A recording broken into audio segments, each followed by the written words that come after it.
اعوذ باللہ من الشیطان الرجیم، بسم اللہ الرحمن الرحیم۔ ماہ شعبان کے اعمال بیان کیے جا رہے ہیں۔ 10 شعبان کا عمل جو اللہ کے رسول حضرت محمد مصطفیٰ صلی اللہ علیہ وآلہ وسلم نے بتائے، ہر روز ایک عمل بتا رہے ہیں۔ اور 10 شعبان کا بہترین عمل یہ ہے کہ قرآن کی تلاوت کرنا۔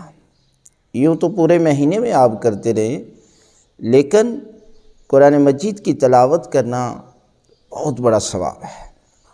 اس لیے کہ اللہ کے رسول نے فرمایا کہ یہ مہینہ شعبان میرا مہینہ ہے، اور جو بندہ اس مہینے میں نیکی کرتا ہے تو پروردگار اس کے نامہ اعمال میں اس نیکی کا ثواب 70,000 گنا اضافہ کر کے اس کے نامہ اعمال میں ثواب لکھتا ہے۔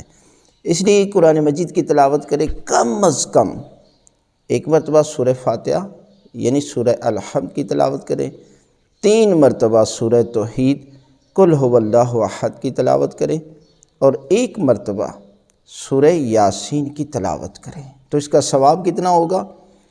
یعنی اس کا ثواب جو ہے وہ تقریباً 14 قرآن مجید کے برابر ثواب ہوگا۔ یعنی آپ یہ چھوٹا سا عمل کریں اور پروردگار آپ کے نامہ اعمال میں 14 قرآن مجید کا ثواب جو ہے وہ لکھے گا۔